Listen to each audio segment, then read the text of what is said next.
శ్రీమాత్రే నమ. జయ గురు దత్తాత్రేయ నమ. ఈ వీడియోలో మనం జనవరి 16వ తారీఖు నుంచి 31వ తారీఖు మధ్యలో జరిగే పక్ష ఫలితాలు మకర రాశి వారికి ఏ విధంగా ఉంటాయి అన్న విషయాన్ని మనం పరిశీలించే ప్రయత్నం చేద్దాం. ఈ వీడియోలో మకర రాశి వారికి మరి ఈ వార ప్రారంభంలో శుక్రుడు లాభస్థానంలో ఉండడం జరిగింది. ఇది ఒక అదృష్ట యోగం ఈ రాశి వారికి.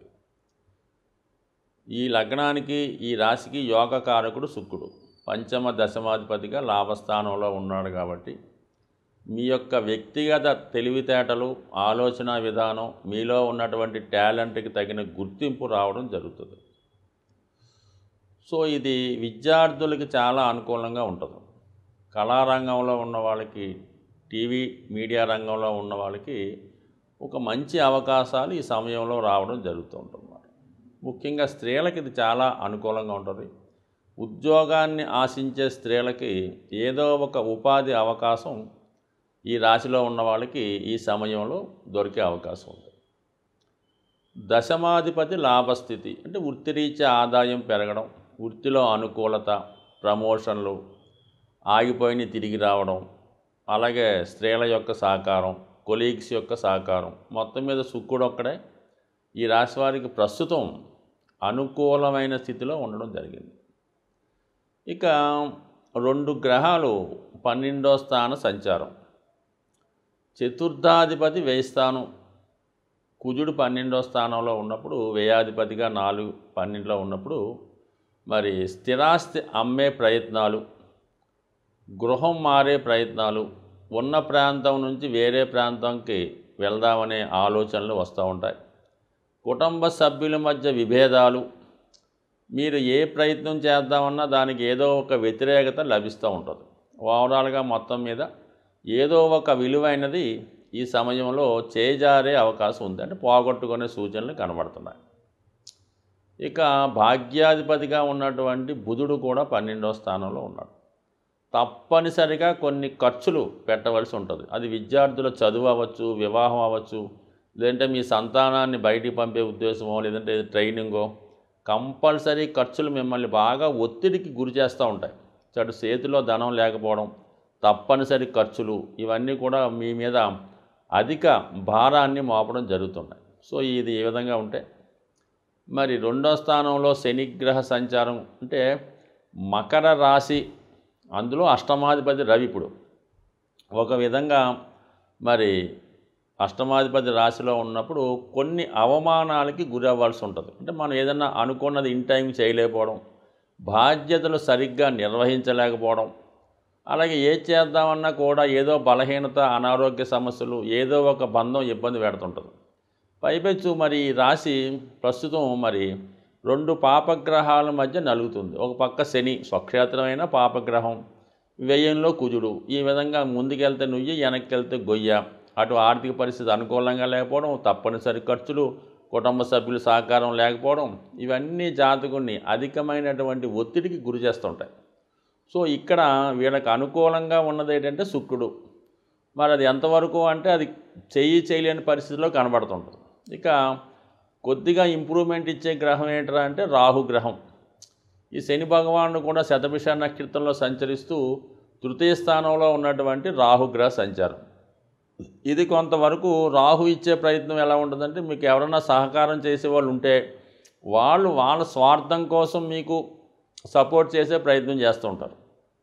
సపోజ్ అయితే మీకు ధనం కావాలి, మీ దగ్గర ఒక వాహనమో, ఒక విలువైన వస్తువో, లేదంటే ఒక గృహమో ఆస్తి ఉంటుంది. దాని మీద వాళ్ళు దృష్టి పెట్టి అది అమ్మమనో, లేదంటే దాని మీద తాకట్టనో, దాని మీద దృష్టి పెట్టి మీకు సహకరిస్తారు తప్ప, మీ దగ్గర ఏదీ లేనప్పుడు ఉత్తినే మీకు ఎవరు కూడా ఈ సహకారం చేసే పరిస్థితి కనబడదు. వాళ్ళు స్వలాభం కోసం మీకు హెల్ప్ చేసే మిత్రులే ఈ సమయంలో మీరు తారసపడుతుంటారు. సో ఏదైనా ఈ రాబోయే 15 రోజులు జాతకుడు చాలా విషయాల్లో చాలా జాగ్రత్తగా ఉండాలి.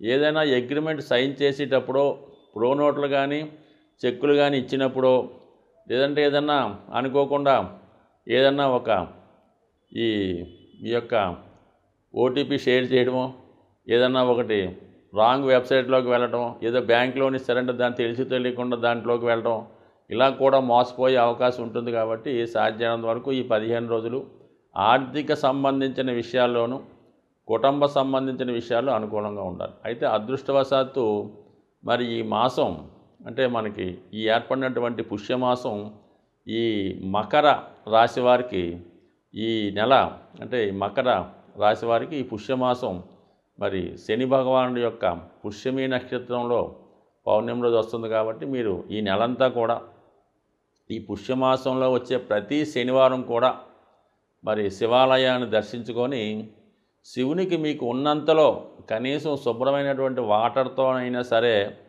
అభిషేకం చేయడం వల్ల, లేదు మనకు అనుకూలత ఉంది అనుకుంటే తేనెతో కానీ చెరకు రసంతో కానీ పంచదార కలిపిన పాలు లేదంటే డైరెక్ట్గా పంచదారతో అభిషేకం చేయడం వల్ల మరి కంప్లీట్గా మరి మీకున్నటువంటి అన్ని రకాల ఆర్థిక సమస్యల నుంచి బయటపడే అవకాశం ఉంటుంది. మరి ఈ పుష్యమాసంలో ఇది అద్భుతమైన రెమెడీ ఈ మకర కుంభరాశుల వారికి. ఖచ్చితంగా గుర్తెట్టుకోండి, ప్రతి శనివారం కూడా కంపల్సరీగా నేను చెప్పిన విధంగా అభిషేకం చేసుకొని ఆ రోజు వీలైనంత వరకు నియమంగా ఉండడం ఉంటే ఖచ్చితంగా అది కూడా పాటించండి. మీకున్నటువంటి సమస్యలు 100% సాల్వ్ అయ్యే సూచనలు ఈ రెమెడీ వల్ల మీకు లభించే అవకాశం ఉంది. మరి సంవత్సరానికి ఒకసారి మాత్రమే వచ్చే ఈ అద్భుత అవకాశాన్ని మరి ఇంకా ఈ మకర రాశి వారికి ఒక సంవత్సరాల పాటు ఉండే ఏలినాటి శని ప్రభావం నుంచి తప్పుకోవాలన్నా, ప్రస్తుతం ఉన్నటువంటి గ్రహస్థితి మీకు అనుకూలంగా మారాలన్నా ఈ నెలలో వచ్చే 4 శనివారాలు మరి శివుడికి అభిషేకం చేసుకోవడం వల్ల మీకు అన్ని విధాల అనుకూలంగా ఉండే అవకాశం ఉంది. మరి భాగ్యస్థానంలో ఉన్నటువంటి కేతువు ఒక మంచి గురువు ద్వారా, ఒక మార్గదర్శకుడు ద్వారా మీ యొక్క సమస్యని పరిష్కరించుకునే అవకాశం నిజంగా మీకు అదృష్టం. ఏదైనా ఈ రాశి వారికి 15 రోజులు దైవబలం కాపాడాలి తప్ప మానవ ప్రయత్నంతో ఏ అవకాశం కూడా సాధించే అవకాశం లేదు. సాధారణంగా ఈ గ్రహాలు అంటే మనం మాస ఫలితాలు, వార ఫలితాలు, సంవత్సర ఫలితాలు చూసుకున్నప్పుడు గ్రహాలు ఒక రాశి నుంచి ఒక రాశికి మారుతున్నప్పుడు అవి సువర్ణమూర్తి, రజితమూర్తి, తామ్రమూర్తి, లోహమూర్తిగా వాటికి ప్రవేశించినప్పుడు వాటి స్థితిని బట్టి ఈ విధంగా అవి యాక్ట్ చేయడం జరుగుతుంటుంది.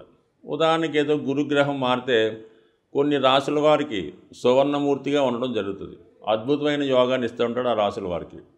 కొంతమందికి తామ్రమూర్తిగా ఉంటాడు, కొంతమందికి లోహమూర్తిగా ఉంటాడు. అంటే ఈ లోహమూర్తిగా ఉన్న వాళ్ళకి మంచి స్థానంలోకి వచ్చినా కూడా ఇబ్బంది పెడుతూ ఉంటాడు. అదే రజితమూర్తిగా ఉన్న వాళ్ళకి కొంత మిక్స్డ్గా ఉండడం జరుగుతుంటుంది. ఇలా ప్రతి గ్రహానికి కూడా ఈ మూర్తి నిర్ణయం అనేది జరుగుతూ ఉంటుంది. సో ఆ కారణం వల్ల కూడా మరి గోచార రీత్యా ఇప్పుడు ఏలినాడు శని వచ్చింది, అదే సువర్ణమూర్తి అయితే పెద్ద ఇబ్బంది పెట్టడం. ఈ విధంగా అందరికీ ఒకే విధంగా ఉండదు, రాశులను బట్టి ఈ మూర్తి నిర్ణయం జరుగుతూ ఉంటుంది. ఇది కూడా గోచారంలో పర్టికులర్గా నిర్ణయించవలసిన విషయం. అది వ్యక్తిగతంగా మీరు పర్సనల్గా ఎవరైనా జ్యోతిష్కుని చూపించుకున్నప్పుడు ఆ గ్రహం ఏ భావంలోకి వస్తుంది, అది ఏ మూర్తిగా నిర్ణయించడం జరిగింది అన్న విషయం మీదే ఆ ఫలితం ఆధారపడి ఉంటుంది. అలాగే గ్రహాలు మారినప్పుడు కూడా అష్టక వర్గు అని ఒకటి ఏర్పడుతుంటుంది. అంటే ఒక్కొక్క గ్రహం కొన్ని బిందువులు ఇస్తూ ఒక సామూహికంగా ఒక అష్టక వర్గు ఏర్పడుతుంటుంది. సో ఈ అష్టక వర్గులో విడివిడిగాను అష్టవర్గం ఉంటుంది, అన్నిటికీ కలిపి ఒక అష్టవర్గం ఉంటుంది. సుమారుగా శని మీ జాతకంలో ఒక 7 గ్రహాలు ఉన్న రాశి మీద, శని 7 బిందువులు ఇచ్చినటువంటి రాశి మీద సంచరించినప్పుడు అది ఏ భావమైన అద్భుతమైన ఫలితాలు ఇవ్వడం జరుగుతుంది. అది 11లోకి వచ్చినా కూడా శని భగవానుడు 0 బిందువుల మీద ప్రయాణిస్తుంటే ఎట్టి పరిస్థితుల్లో కూడా మీకు ఉపయోగించడం చాలా ఇబ్బంది పెడుతుంటాడు. అందువల్ల ఈ అష్టవర్గంలో బిందువులు, ఈ మూర్తి నిర్ణయం రెండూ కూడా ఈ జ్యోతిష విధానంలో చాలా ఇంపార్టెంట్ అయినవి. ముఖ్యంగా గోచార సంబంధించిన విషయాల్లో ఈ 2 విషయాలు, అంటే ఒకటి ఈ మూర్తి నిర్ణయం, 2 ఈ అష్టకవర్గ బిందువులు పూర్తిగా పరిశీలించిన తర్వాత మాత్రమే ఆ గ్రహం ఇచ్చే ఫలితాన్ని నిర్ణయిస్తే ఇంకా అనుకూలమైనటువంటి అక్యురేట్ ఫలితాలు మీరు పొందగలిగే అవకాశం ఉంటుంది. ఇది ఎక్కువగా ఈ ఉత్తరాది రాష్ట్రాల్లోనూ తమిళనాడులో కూడా ఈ సిస్టాన్ని అమలు చేస్తూ ఉంటారు. సో మరి తీరుకున్న వాళ్ళు జ్యోతిష్కులు కూడా పరిశీలించవచ్చు. అలాగే జ్యోతిష్ అభిమానులు కూడా ఈ విషయాన్ని దృష్టిలో పెట్టుకొని మీరు జ్యోతిష్కుడిని సంప్రదించినప్పుడు ఈ విషయాన్ని కూడా తెలుసుకుంటే మీకు ప్రతి సంవత్సరం మీరు జన్మ జాతకంలో ఈ అష్టకవర్గు సీట్ ఒకటి ఉంటుందన్నమాట. రవికి ప్రత్యేకంగా, శనికి ప్రత్యేకంగా ఉంటుంది, అన్నీ కలిపి ఒకటి ఉంటుంది. అది తీసుకోవడం వలన మీకు మీరే రవి మారినప్పుడు ఎన్ని బిందువుల మీదకి వచ్చాడు, రవి 6 బిందువుల మీదకి వచ్చాడు, ఈ నెలంతా 100% బాగుంటుంది. రవి 4 బిందువులు వచ్చాడు, యావరేజ్గా ఉంటుంది. రవి 0 బిందువు మీదకి వచ్చాడు, చాలా దరిద్రంగా ఉంటుంది. సో ఈ విషయాన్ని కూడా మీరు గమనించి నిర్ణయించుకుంటే మీరు ఖచ్చితమైన ఫలితాలు పొందుతారు. జ్యోతిష్యం మీద నమ్మకం కూడా పెరిగే అవకాశం ఉంటుంది. స్వస్తి.